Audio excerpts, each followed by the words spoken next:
All right, finance students, we are on practice problems 9-2, continuing to look at valuation of bonds.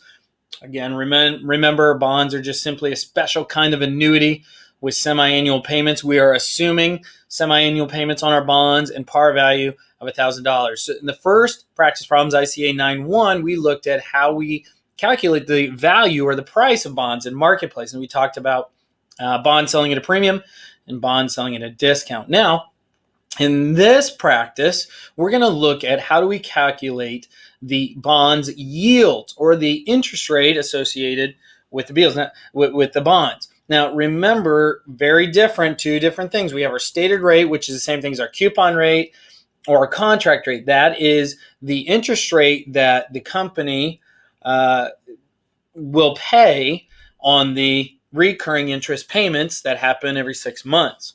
The yield to maturity is an investment return. It's when I buy the bond and turn around and plan to sell it later, how much of a return will I get on my original investment and original purchase? And that includes the annuity as well as the future value payment.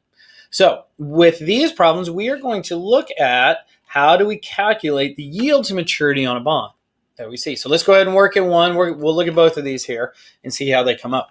So first one, suppose we paid $898.90 for $1,000 par 10% coupon bond. So it's $1,000 par value. Coupon rate is 10%, 8 years to maturity, and semi-annual coupon payments. What is our yield to maturity? So we're looking for the yield to maturity on this bond. So let's go through and plug in everything else we know and figure out how to calculate the yield to maturity or the rate of return on this bond. So our stated rate is the same as a coupon rate. So we know it's 10%. The bond has 8 years left to maturity. So we can plug in 8. We're trying to find our yield to maturity. We know our future value is $1,000. We know the payment on the bond we have to calculate. So that's our 10% divided by 2, our annual coupon rate divided by 2 to get a semi-annual payment times our par value of $1,000. So it's 10% of $1,000 twice a year. Be $50. Number of periods we know is 8 years, but we multiply that times the number of compounding periods or payment periods per year. So 8 times 2 would give us 16. We don't know what our rate is. That's what we're trying to figure out. But we do know it currently sells in the market for $898.90. And I'm going to make that negative because I'm going to assume that we paid for it out of our pocket. So in order to find the yield, what we're missing is this rate. And that's essentially what we're calculating, is the rate of the bond in annual terms. But since we have our payment is in semi-annual terms and our number of periods is semi-annual terms, the rate that we calculate is actually going to be in semi-annual terms as well. And we'll need to adjust that for an annual rate that is equivalent to our yield to maturity. So the first thing we need to do is use our rate function here, and we're going to calculate what our semi-annual rate of return would be on this investment. We plug in number of periods is 16. Our payment is $50. Our present value is $898.90, and our future value is $1,000. And once we have that gives us a rate of return of about 6%. But we're not done yet because that is only a semi-annual rate. To find the annual yield to maturity, we take this and we multiply that times the number of compounding periods per year, number of payment periods per year for a bond, which is 2.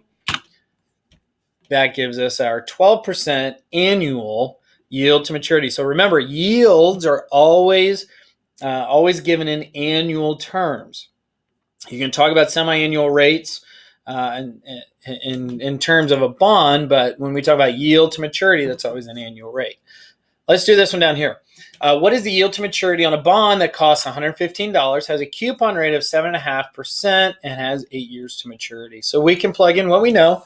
Stated rate is 7.5%. And notice this rounded to 8. I don't like that. I want to leave it what I plugged in, so 7.5%. There's 8 years left on it. The future value is $1,000. I know my payment is, again, to calculate payment, it's my 7.5%, my stated rate divided by 2 times 1,000. Gives us $38. It's actually $37.50. Number of periods is, again, years on the bond left times number of compounding periods per year. We're looking for the rate. We're given the price is $115. 1,115, 11.15. So now that we have that, we can find the semi-annual rate because we're given the semi-annual periods, semi-annual payment, semi-annual price on the bond, and the par value or the future value. So that would give us a rate of about 2.85%. And since we want an annual rate, we're going to take our semi-annual rate, multiply it times the number of compounding periods times 2. We're going to double it, and that would give us a yield to maturity of 5.69%. So you should be able to, after this chapter, calculate a bond's market value or the price, their yield to maturity. In order to do that, you need to make sure you know how to calculate payment, number of periods, find the par value, the future value, find the stated rate, coupon rate, contract rate for a bond.